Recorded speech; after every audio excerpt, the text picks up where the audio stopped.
I never thought I'd be accused of grand theft of my own car, but that's exactly what happened when Gertrude Gertie Hall, president of the Willow Creek Estates HOA, decided my 1967 cobalt blue Bentley S3 didn't belong in my own driveway. Her reasoning: a 29-year-old kid can't legally own a car like that without something shady going on. Apparently, in her world, hard work and success are illegal. It was supposed to be a quiet Saturday morning, but instead, I found myself reading an official-looking letter threatening to confiscate my Bentley for inspection and slap me with thousands in fines. I laughed at first until I realized this wasn't about rules. This was a personal hit job, and Gertie Hall had just picked the wrong guy to mess with. When Lily and I moved into Willow Creek Estates in North Carolina 6 months ago, we thought we'd found paradise. Tree-lined streets, sprawling green lawns, neighbors who waved from their porches. It was everything the brochures promised. We'd sold my cybersecurity company, finally had breathing room in our lives, and decided we wanted peace, privacy, and maybe even a place for the dog we'd been talking about adopting for years. That's where the Bentley came in. A 1967 S3 in deep cobalt blue, a restoration project I'd dreamed about for a decade. Lily and I bought it as a celebration, a shiny reward for years of late nights and ramen dinners while building the business. To me, it wasn't just a car. It was a moving piece of art, a promise to ourselves to enjoy the ride literally and figuratively. So imagine my mood that Tuesday morning when I found the letter. It was wedged between a real estate flyer and a catalog for custom patio furniture we'd never buy. The envelope was thick, cream-colored cardstock, the kind of stationery that practically screams, "I'm more important than you." And in looping gold letters at the top, Willow Creek Estates Homeowners Association. "Uh-oh," I muttered, holding it up for Lily like it was a bomb. "Fun Police have sent another memo." She was at the kitchen island arranging sunflowers in a vase, the morning light catching her auburn hair. "Let me guess," she said, not even looking up. "We used the wrong shade of beige for the mailbox." I tore it open, expecting some passive-aggressive nonsense about lawn height or trash can placement. Instead, my eyes landed on words that made absolutely no sense. Together legal action, unauthorized commercial vehicle, title forfeiture. What the? I read it again, then a third time. My jaw tightened. Lily must have seen my face because she put down the flowers. "What's wrong?" I handed her the letter. "Apparently, I'm a car thief. Of my own car." She scanned the page. I watched her expression shift from confusion to disbelief, and then to that slow, dangerous burn I knew all too well. Lily is one of the kindest people you'll meet unless you mess with someone she loves. Then she's a dragon. "They're accusing you of running a luxury chauffeur service," she said, incredulous. "From our driveway." That's what the HOA President Gertie Hall claims. She's decided the Bentley is a commercial vehicle in violation of the bylaws. Lily blinked. "You're joking." "I wish I was. They want me to surrender it for impoundment and inspection pending a hearing where I have to prove I own it." At first, I chuckled. It's obviously a mistake. I'll call. Clear it up in 5 minutes. Because in my world, problems were logical. Identify the error. Feed the system the right data. Problem solved. But I should have known better. Willow Creek was supposed to be an escape from my old high-stress world. And yet, here we were about to step into something much uglier. We'd heard whispers about Gertie from a few neighbors. Late 50s, dyed blonde bob, permanently tanned to an unnatural shade of orange, and an addiction to neon skirt suits. She had a reputation for handing out fines like candy mailbox not the right height, driveway too non-uniform, wind chimes audible from the sidewalk. But we figured if we paid our dues and minded our business, we'd stay off her radar. Wrong. Apparently, a vintage Bentley in her perfect little fiefdom was a scarlet flag. I dialed the HOA number. After wrestling with an automated menu designed by someone who hates humanity, I finally got a live voice, a woman who sounded like she was paid by the sigh. I explained the situation, offered to send over my title, bill of sale, registration, insurance heck. I was about to joke about mailing her a DNA sample. Her response: "All disputes must be submitted in writing to the board. Mrs. Hall handles all legal matters personally. You will be notified of your hearing date." Then she hung up. I stared at the phone. That was productive, I muttered. Lily folded her arms. "She's not going to fix this." "Is she?" "No. This isn't a glitch. This feels deliberate." The next hour, I dug deeper. I found the HOA's office address on the letterhead, plugged it into Google Maps, and froze. It wasn't an office building. It was a single-story ranch house, Gertie's personal home. "Oh, you've got to be kidding me," I said. "She's running the entire HOA out of her living room." Lily leaned over my shoulder. "That's sketchy." You think I sat back? Processing. This wasn't just bad governance. It was a one-woman empire, and she'd just declared war on me. I still didn't fully understand why. But I did know one thing. The rules of engagement had just changed. And while I don't start fights, I do finish them. CTA here. By the way, since we're about to dive deeper, tell me in the comments where you're watching from and what time it is right now. 2 days later, the letterbox coughed up a new envelope, this time certified mail. And if I thought the first letter was bad, the new one was a financial nuke with my name on it. 2 days after the first letter, the mailman rang the bell and handed me a certified envelope like it was radioactive. I signed for it, took it inside, and sat at the kitchen table while Lily made coffee. "Please tell me it's an apology," she said, setting a mug in front of me. I tore the flap open and pulled out several pages stapled together. "Not exactly," I muttered. The lawsuit was still on, but now it had company. Gertie had tacked on a list of brand new infractions, each more absurd than the last. $6,000 fine for unapproved driveway surfacing. Apparently, the Bentley's tires had left permanent compression marks on my own concrete. $10,000 penalty for excessive noise, which was hilarious considering the Bentley is electric and makes less noise than Lily's hairdryer. And my personal favorite $15,000 citation for operating a home business without a permit, using the so-called commercial vehicle as evidence. The total $31,000 in fines on top of the threat to seize my car. Lily's eyes widened. She's out of her mind. "This isn't about rules anymore," I said, my voice low. "This is a shakedown." I grabbed my phone and dialed Jessica Martin, my attorney. Jessica is sharp, relentless, and allergic to nonsense. I explained everything, reading the fines line by line. When I finished, there was a pause, then a low whistle. "Classic abuse of power," she said. "She's banking on you being too intimidated to fight. She thinks you'll just pay to make it go away." She thought wrong. I said, "What's our move?" "We fight it. But it'll take time. These cases can drag on for months. Document everything, every letter, every conversation, and do not engage with her directly. We agreed on a plan. At least, I tried to follow it."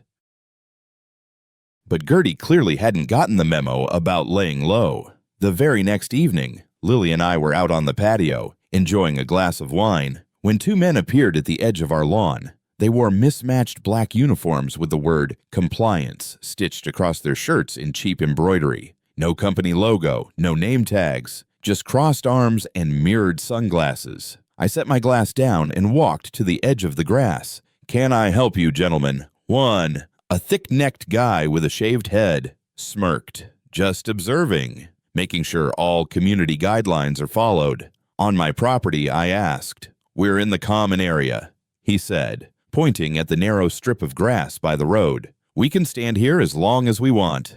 And they did for 3 solid hours, silent, staring at our house like vultures. Lily went inside after an hour. I stayed out just to show them I wasn't rattled. But inside, I was seething.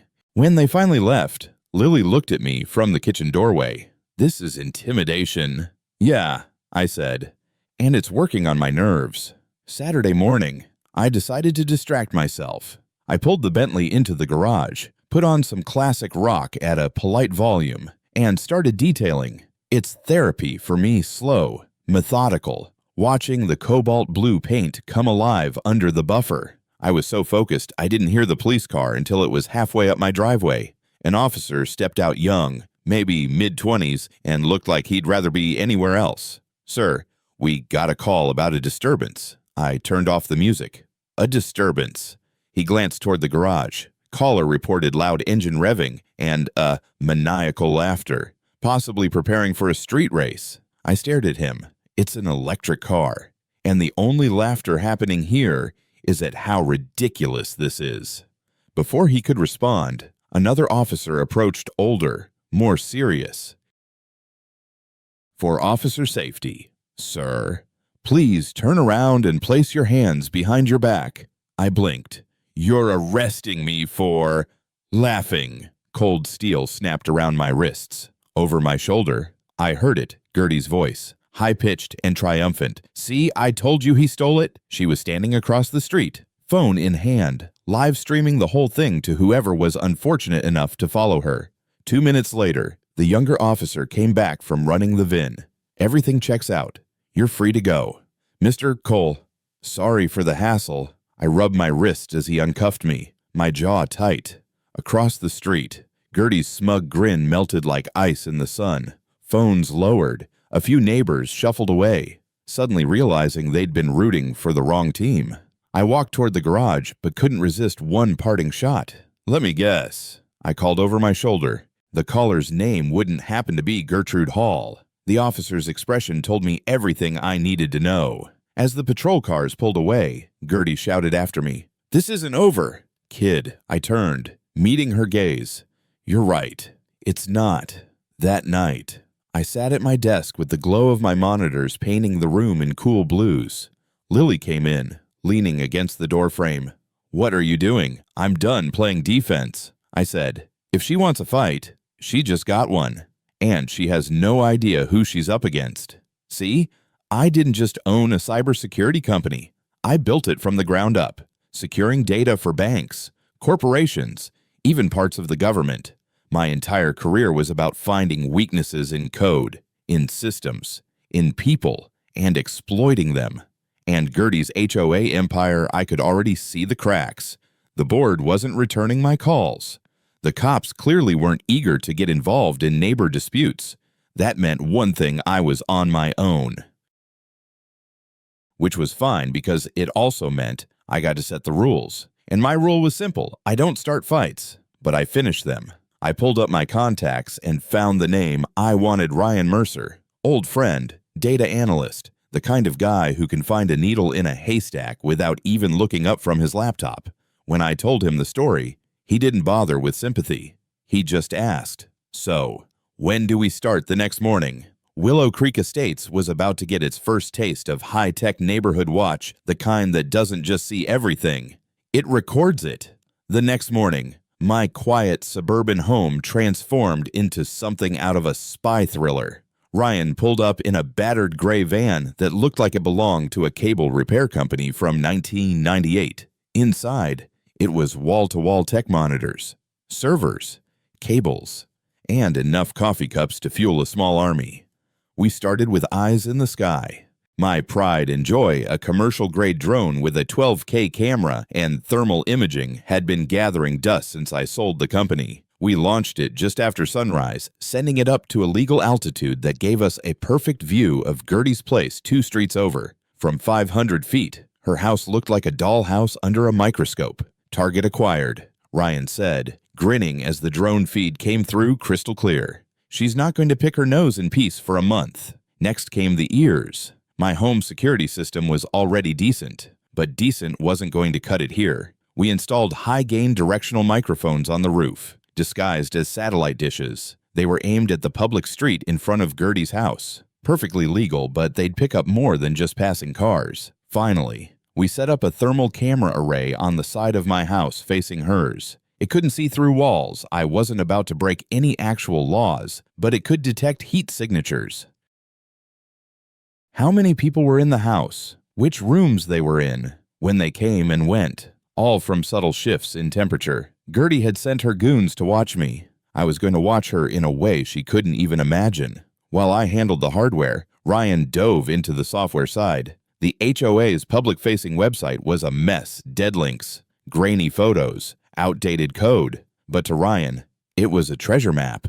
Within hours, he'd found a dozen security vulnerabilities left by some lazy developer years ago. "I'm not touching them yet," he said, fingers flying over his keyboard, just mapping the weak spots. Think of it like planning a bank heist, but the bank's made out of wet cardboard. The deeper we dug, the more obvious it became Gertie's power wasn't built on competence. It was built on fear and apathy. She didn't rule because she was smart. She ruled because no one had bothered to challenge her. Our first break came from an unlikely source, my neighbor Dale. Retired accountant, late 60s, big fan of Hawaiian shirts, and a walking encyclopedia of neighborhood gossip. He spotted me launching the drone from my backyard and wandered over.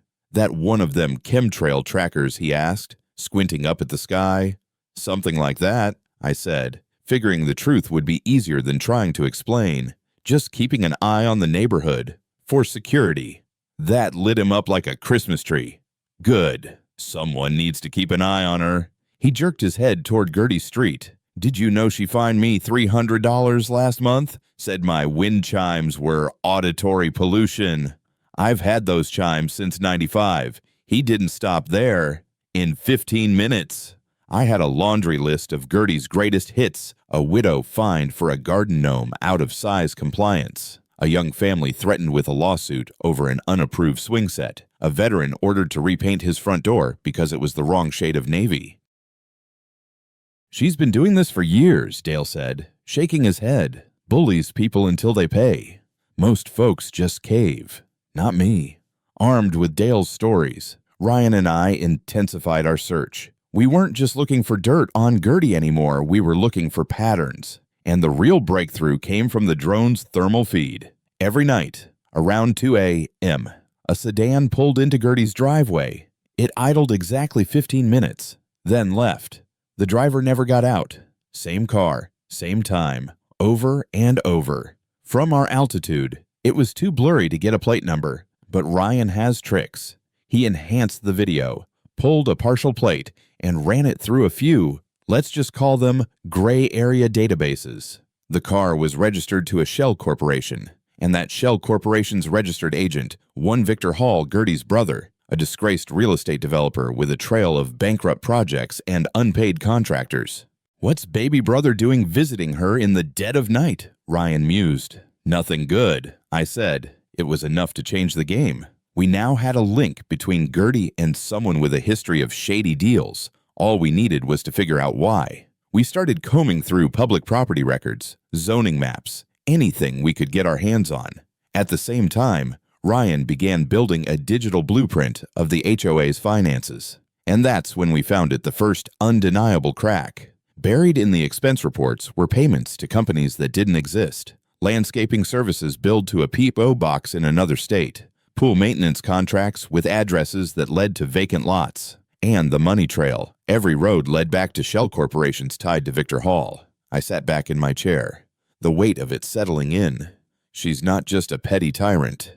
She's an embezzler. Ryan grinned without looking up. And we just found her vault. The question now wasn't whether Gertie was dirty, it was how deep the rot went. And judging by the smirk she'd worn after the police incident, I had a feeling she thought she was untouchable. She wasn't. And the night we caught her and Victor talking about my property like it was already theirs, that's when this stopped being personal and turned into war.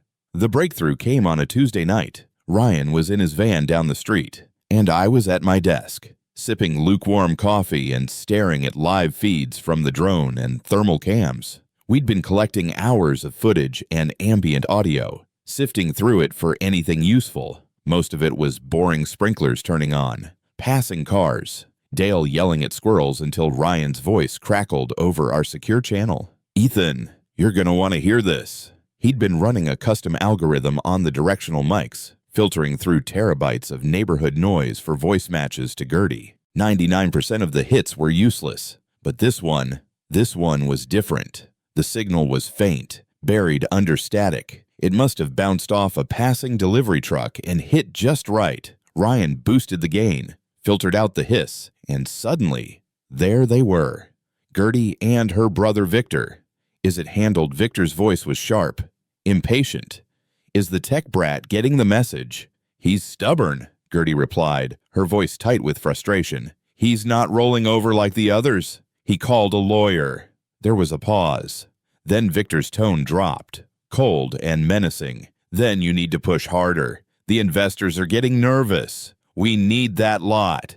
It's the only one with the right zoning and sightlines for the waterfront access. Without his property, the whole EV spa deal falls apart. I froze. Did he just say EV spa? Ryan muted the feed and looked at me from the driver's seat of his van.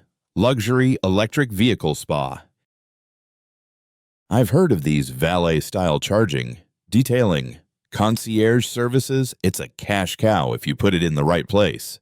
And apparently, the right place was my home. The pieces clicked together. The bogus fines, the harassment, the fake commercial vehicle complaint. This wasn't random HOA tyranny, it was a hostile takeover. They wanted my land, and they wanted it cheap. Drive me out, buy the property for pennies, bulldoze the house, and slap a luxury car spa on top. The Bentley in my driveway wasn't just a status symbol to them, it was a twisted inside joke.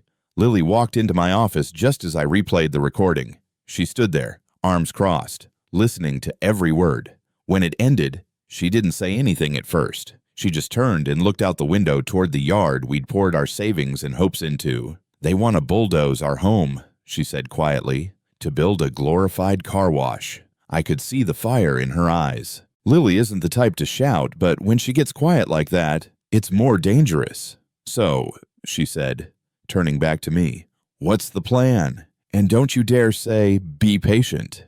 She didn't have to worry. Patience had left the building. We now had surveillance footage, anecdotal evidence from neighbors, a money trail, and thanks to the call, a motive. But we needed more. Enough to not only expose them, but burn their entire operation to the ground so no one could take her place. That's where my real profession came in. See, I'm not just some guy with a nice car and a grudge. I spent a decade building systems designed to withstand or exploit anything. Banks, corporations, even law enforcement agencies trusted me to find vulnerabilities and close them. And in this case, I wasn't closing anything. I called Ryan back to the house. We're going for the throat. We dug into the HOA's online portal, using the vulnerabilities he'd mapped earlier. The password for the financial admin account, Willow123. I wish I was kidding. What we found inside was jaw-dropping invoices to non-existent landscaping companies, service contracts for pools that didn't exist, thousands in security expenses paid to a firm whose address was an abandoned strip mall. Every cent was funneled through shell corporations, all leading back to Victor Hall. Over the past 3 years, they'd skimmed almost $500,000 from the community, and no one had stopped them, partly because no one knew, partly because everyone was too afraid to challenge Gertie. Ryan leaned back in his chair. We have her. We have both of them.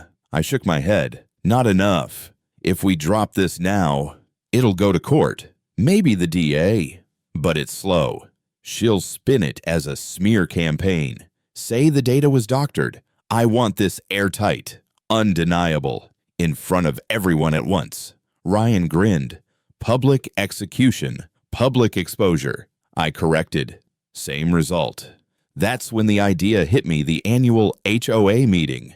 Gertie's favorite day of the year. She'd be up there in her neon suit, reciting property value stats like scripture, basking in fake admiration.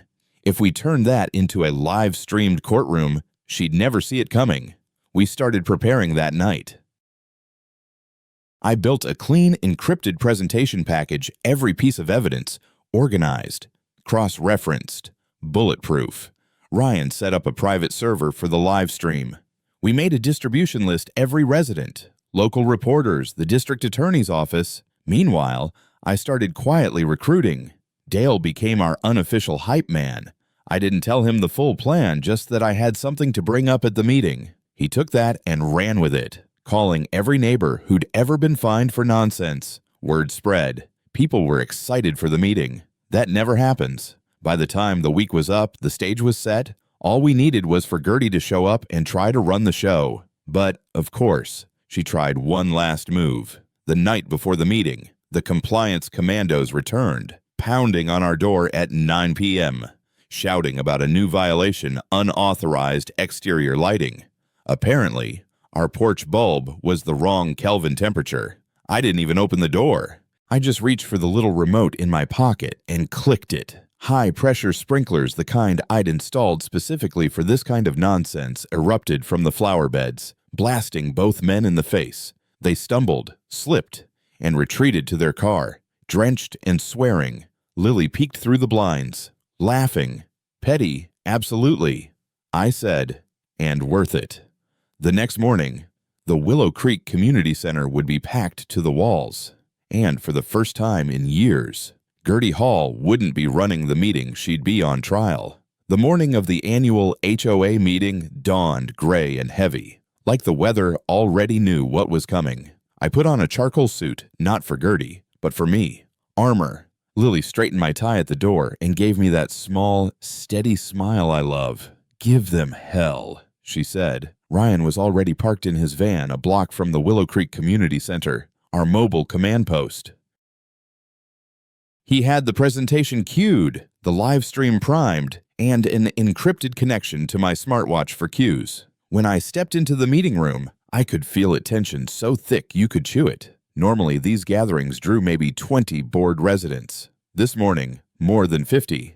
Every seat was taken, and the folding chairs were pulled into haphazard rows along the walls. Dale caught my eye from the second row and gave me a subtle nod. The man had been working the phones all week, and it showed the room wasn't filled with Gertie's cheerleaders. It was filled with people who were sick of her. At the head table, behind a long white cloth, sat Gertie Hall herself. Neon coral suit, hair sprayed into a helmet, smile like a crocodile at feeding time. She looked around the packed room with self-satisfaction, utterly misreading the atmosphere. "Welcome, everyone," she trilled into the mic. "It's so wonderful to see such a big turnout this year. Clearly, our community is thriving. Thriving. Sure, if you measured that in fines collected and morale destroyed." She launched into her usual monologue about rising property values, beautification initiatives, and her personal favorite, the successful enforcement of mailbox color compliance. I let her drone on, because every word dug her hole deeper. Finally, she opened the floor for questions. "Yes, Mr. Cole," she said, pointing at me with a perfectly manicured finger. "I trust you're here to discuss the outstanding liens on your property." I stood, calm and deliberate. "Actually, no. I'm here to give a presentation." I held up a small black thumb drive. "I have some information about the HOA's finances that I think everyone here will find illuminating." A murmur ran through the room.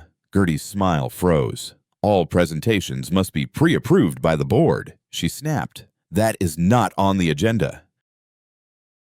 Before I could answer, Dale piped up from the front row. "Then let's amend the agenda." From the back, another voice called, "Yeah, let him talk." More followed. The dam was breaking.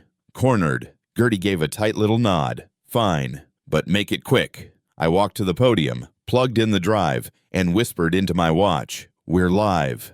Somewhere outside, Ryan hit a key, and the feed went out every resident on the mailing list. Local news outlets, and the DA's office now had front row seats. The first slide appeared on the projector screen, a scan of the $10,000 fine Gertie had given me for noise pollution. Next to it, a video of my Bentley gliding silently out of the driveway, the only sound being birdsong. Laughter rippled through the audience. Slide 2, a series of fake invoices landscaping from a company whose address was a P.O. box in Oregon. Pool maintenance from a business dissolved 5 years ago. Slide 3, bank transfers from the HOA account to a chain of shell companies. And the kicker, a flowchart showing how every one of those shells led back to one man, Victor Hall. Gasps, whispers, phones came out. People were snapping photos of the screen like it was a rock concert. Gertie's color shifted from coral to pale ivory. But I wasn't done. The drone footage came next, grainy but clear of Victor's sedan pulling into her driveway night after night. The partial plate, the registry showing it belonged to his shell corporation. By now, voices were rising in the crowd. I knew it, someone shouted. "She's been robbing us blind." Another resident stood up, waving a citation in the air. And then came the finale for that act, the phone call. Static-filled but unmistakable. "Victor, we need that lot. Without his property, the whole EV spa deal falls apart. Gertie, he's stubborn, not rolling over like the others. The room erupted. People were on their feet, pointing at Gertie, calling her a thief and a liar. Her compliance commandos at the door exchanged glances, then quietly slipped out. No paycheck was worth facing an angry mob. Gertie's lips moved, but no sound came out. She looked around like a trapped animal. For the first time, I saw it real fear. I could have stopped there. I could have let the crowd take over. But Ryan's voice came through my earpiece. "Ethan, we found one more thing. You're gonna want to show it." What he'd found wasn't just another piece of dirt. It was a nuclear bomb aimed directly at my home. And it came stamped with the seal of City Hall. I glanced at my smartwatch. Ryan's message glowed on the tiny screen. "Show them now." A single file was attached. The name alone made my stomach tighten. Geotechnical Soil Analysis Report, 124 Willow Lane. My address.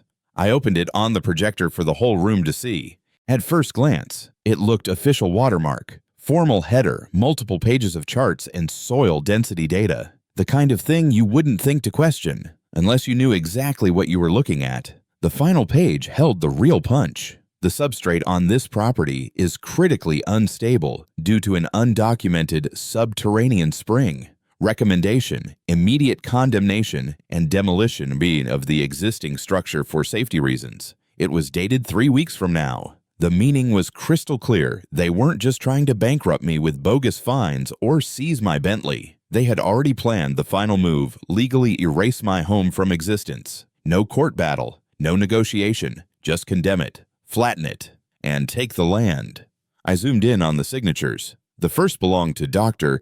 Alistair Finch, an actual geologist whose name I recognized from a local news segment years ago. But the co-signature stamped with the official seal of the Willow Creek City Planning Commission belonged to Commissioner Howard Wallace. And that was the real bombshell. Ryan had already connected Wallace to Victor Hall's holding company, the same one funding the luxury EV spa project. Wallace wasn't just a rubber stamp. He was a silent partner in the scheme. A murmur ran through the crowd. People leaned forward in their chairs. "Wait, that's a city official." Someone whispered loud enough for half the room to hear. "You're saying they're in on it." "That's exactly what I'm saying," I replied. "This isn't just an HOA gone rogue. This is a coordinated real estate grab. Drive out homeowners, forge reports, condemn the land, and transfer it to projects they profit from."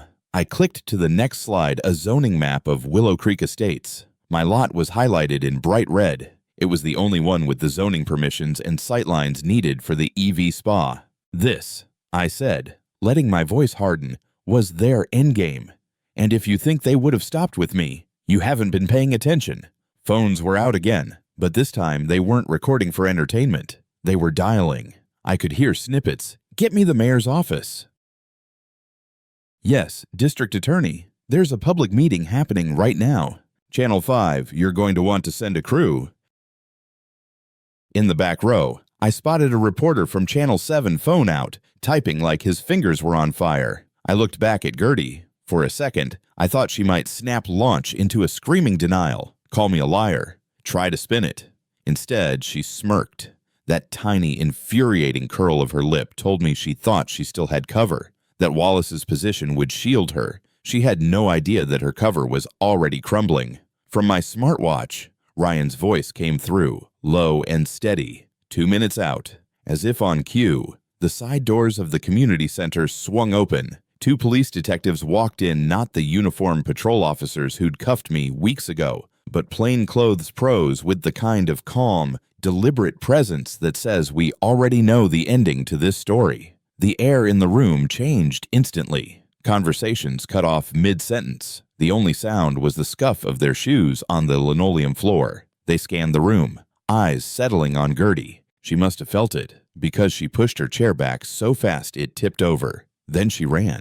She shoved away from the head table, knocking over a stack of papers and a half-empty styrofoam cup of water. She made a beeline for the exit, muttering something under her breath. People stepped aside not because they feared her anymore, but because they didn't want to be anywhere near her. Out in the parking lot, She spotted salvation, or so she thought. An old green golf cart sat by the tennis courts, keys dangling from the ignition. She scrambled into the seat and floored it, jerking forward so violently her neon coral jacket flapped like a flag in the wind. The cart tore across the grass, chewing deep muddy tracks into the perfectly manicured lawn she'd fined people for improper maintenance. The irony was almost too perfect. It lasted maybe 15 seconds. She clipped a curb, lost control, and slammed directly into the front fender of a police cruiser blocking the lot exit. The thud echoed all the way into the meeting hall. The detectives didn't hurry. They just walked over, opened the cart door, and pulled her out in handcuffs. She didn't resist, not really. Just kept her head down as they led her past the news camera, now set up at the edge of the lot. The cameraman got the whole thing, the cuffs. The mud streaked across her cheek, the neon jacket now smeared with grass. Inside, the room exploded. Cheers. Applause. Someone actually whistled. Dale stood on his chair, holding his wind chime fine in the air like a battle trophy. People hugged, high-fived, and laughed, the kind of relieved, cathartic laughter that only comes when a long nightmare finally breaks. But we weren't done, not even close. While Gertie was being walked to the cruiser, the HOA board members, her loyal enablers, sat frozen at the head table. It didn't last. Residents swarmed them, shoving papers in their faces, demanding they resign.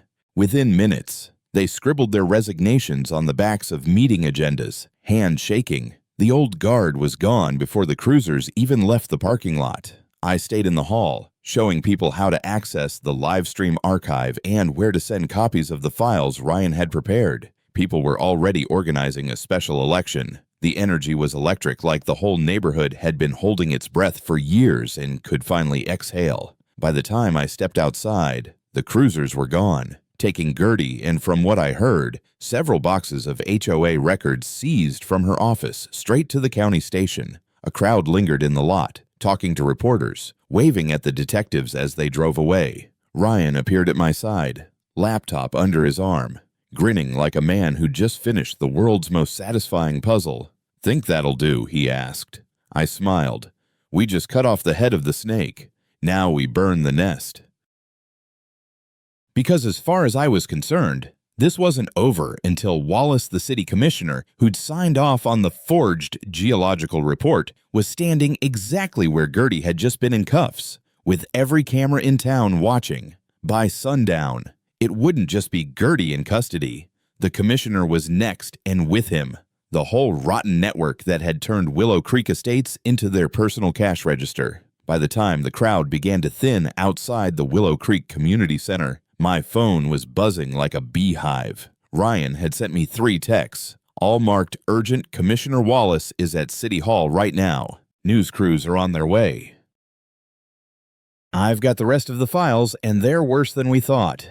I walked to his van, the adrenaline from the meeting still crackling in my veins. Inside, the glow of his laptop screens cast his face in a pale blue light. He spun one monitor toward me. "This," he said, tapping a folder on the desktop, "is the other half of the operation. Not just your lot. 6 other properties in Willow Creek, flagged for potential condemnation, all conveniently bordering the planned EV spa site. And every one of those reports co-signed by Wallace." I skimmed the document, same formatting, same language about unstable substrate, same future-dated recommendations for demolition. Every unsafe lot lined up perfectly with the development footprint in the project's proposal. They weren't building a spa. I said, my voice tight. "They were building a land grab." Ryan nodded. "And we're going to show everyone." We didn't wait. Within 10 minutes, we had packaged the entire batch forged reports, zoning maps, financial transfers into a single press-ready dossier. Ryan uploaded it to a secure link and sent it to 3 targets: the local investigative news desk, the DA's office, and for good measure, the state attorney general's corruption task force. Then we went for the knockout punch, showing up at City Hall. When we arrived, the front steps were already a zoo reporters with tripods, cameramen jockeying for angles, residents from the meeting waving copies of my slides. The air buzzed with questions. Did the commissioner really sign forged documents? Is the city in bed with the HOA? What's the EV spa? Wallace emerged from the building like a man expecting applause. Not a firing squad, mid-50s, silver hair, expensive navy suit. He started down the steps, only to freeze when he saw the crowd. Cameras swung toward him like turrets locking on a target. "Commissioner Wallace," a reporter barked, shoving a mic forward. "Do you deny signing geological reports later found to be falsified?" He stammered something about standard review procedures before spotting me near the bottom of the steps. His eyes narrowed. "You," he said, as if I'd wandered into his country club without a tie. "Me?" I replied, holding up my phone so he could see the open PDF of the forged report with his signature blown up to fill the screen. "Care to explain this?" He started to bluster, completely taken out of context. Routine administrative action, unfounded accusations, but the crowd wasn't buying it. Residents shouted from the sidewalk, "You tried to steal our homes. We saw the live stream. Resign." One of the reporters interrupted. "Commissioner, the district attorney's office just confirmed they've opened a criminal investigation. Do you have a statement?" Wallace's mouth opened, but whatever answer he was about to give died when two men in plain suits stepped through the doors behind him. They moved fast, not aggressive, but with the kind of certainty that comes from knowing exactly how this ends. One read from a card, "Commissioner Howard Wallace, you are under arrest for conspiracy to commit fraud, falsification of public records, and official misconduct." Gasps. A few cheers. Someone in the back yelled, "About time." The officers cuffed him right there on the steps. Cameras flashed like lightning. Wallace's face went from pale to crimson, his jaw tight as he was led to a waiting, unmarked sedan. The ripple effect was immediate. By the time we left City Hall, the story was leading every local news broadcast. HOA President, City Commissioner arrested in massive property fraud scheme. The EV Spa project website was taken offline before we even got home. By the next morning, its investors had issued a terse statement withdrawing from the venture due to unforeseen legal complications. Translation: the money was gone, the dream was dead, and the bulldozers would never arrive. Back in Willow Creek, the transformation was almost overnight. A special election was held within days. Dale, still clutching his infamous wind chime fine, was elected HOA president by a landslide. His first act was to nullify every outstanding fine Gertie had issued in the last 5 years. His second was to hire an independent auditor to trace every dollar that had left the HOA's accounts. What they found was worse than even Ryan and I had uncovered: over $600,000 siphoned through bogus contracts and maintenance projects. The DA's office froze Gertie and Victor's assets, and a recovery plan was already in motion to return as much of that money as possible to the community. The bylaws were rewritten from scratch. Out went the arbitrary fines and absurd decor regulations. In came a focus on actual community needs safety, upkeep, and radical idea neighborly respect. One evening, about a week after Wallace's arrest, Lily and I sat on our patio with glasses of wine, the same spot where, just weeks before, we'd been stared down by Gertie's rent-a-thugs. Now, instead of intimidation, there was laughter drifting over from a block party down the street. Kids rode bikes past our driveway. Dale waved as he walked his dog, stopping to chat with a couple planting flowers in their front yard. "This," Lily said, looking around, "is what we moved here for."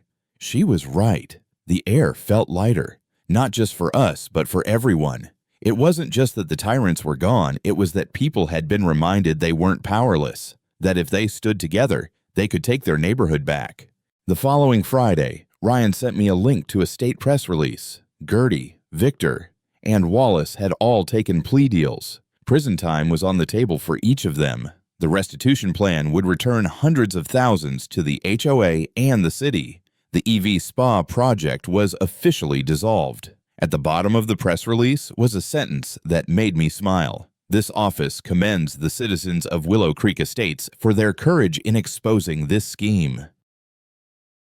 A few days later, I finally pulled the cover off the Bentley. For weeks, it had been more symbol than car, the spark that started the fight, the target Gertie had used to come after me. Now it could go back to being what it was meant to be, a thing of beauty and joy. I eased it down the driveway in the late afternoon sun. The cobalt paint glowed. As I rolled past Dale's house, his wind chimes tinkled in the breeze. He gave me a thumbs up without missing a beat in his conversation with another neighbor. At the end of the street, Lily hopped in barefoot, hair loose in the wind. "Where to?" she asked. "Anywhere," I said, and I meant it, because for the first time since we moved here, the road ahead wasn't blocked by corruption, fear, or intimidation.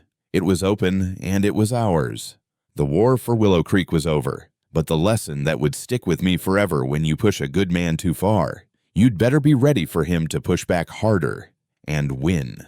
The war for Willow Creek Estates was over. The battlefield once littered with fines, threats, and intimidation was quiet. Not the uneasy quiet of fear, but the calm that follows a storm after the last thunderclap fades. And for the first time in months, I slept like a rock. The headlines had done their job. Former HOA President, City Commissioner sentenced in massive fraud case. Local community turns the table on corruption. Gertie Hall and her brother Victor had each taken plea deals, avoiding the circus of a full trial but guaranteeing prison time. Wallace, the city commissioner who'd signed off on the forged reports, wasn't so lucky. His attorney had tried to fight, but the paper trail Ryan and I provided was so airtight you could have used it as a submarine hull. He'd be trading his tailored suits for an orange jumpsuit soon enough. The EV spa project was gone. Investors bailed. The holding company dissolved. The only thing left on that lot was my home, still standing, still mine, and now protected by more legal safeguards than Fort Knox. The neighborhood, once divided into those who feared Gertie and those who quietly resented her, had become something else entirely: a community. You could see it in the little things. Neighbors who used to avoid eye contact now waved, called out greetings, or stopped to chat. The block parties were back. Porch lights glowed later in the evenings. People lingered outside just to enjoy the company. The new HOA board, led by Dale, wasted no time in proving they were the opposite of Gertie's regime. They voided every absurd fine, refunded what could be refunded, and used recovered funds to start actual improvement projects, repairing sidewalks, planting trees, even setting up a neighborhood watch that was about safety, not surveillance. It was strange seeing Dale in that role. The man who once feared Gertie's petty wrath now chaired meetings with calm confidence. But maybe that was the point. Leadership isn't about intimidation. It's about trust.